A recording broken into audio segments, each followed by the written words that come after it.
Metroid Zero Mission is a remake of the first Metroid, which was released for the NES back in 1987 in the North American region.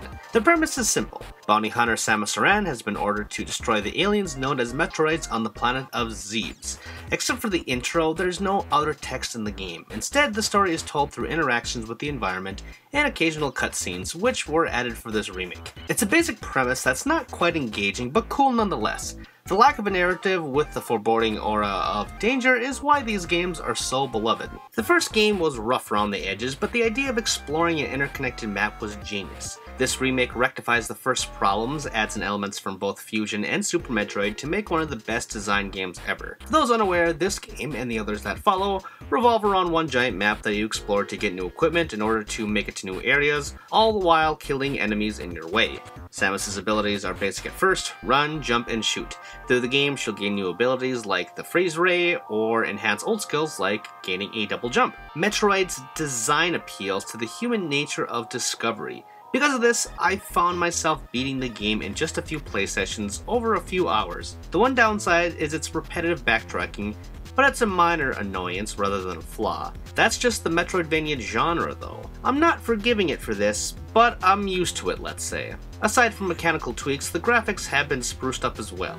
Whether it's on the tiny screen at the GBA or blown up on the TV, it looks good either way. Those pixels really pop. The main theme is still catchy while the other tracks aren't as much. They do, however, set the mood for an unnerving adventure in solitude. The original portion of the game can easily be finished in about 3 hours, and the extra mission at the end can be completed in about an hour. This extra mission felt needlessly tagged on and is a bit clunky and downright frustrating in my opinion. Kind of ruins an otherwise perfect game. Metroid Zero Mission is one of the best remakes ever, let alone one of the best games ever. The gameplay is fun and addictive, plus it still looks amazing.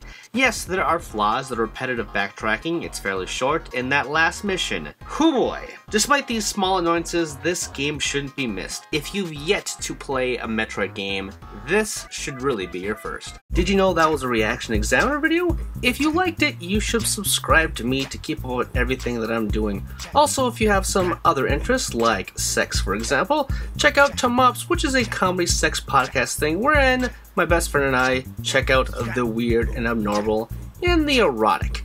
And of course you should support me on Patreon because hey, I want to make the channel better and I want your help to do so. Plus, if you want to check out my writing, check out Game Jerk, where I have archives and new stuff for all projects, okay? You can find all the stuff and more in the description with the links below. Thanks for watching, and I will see you all next time.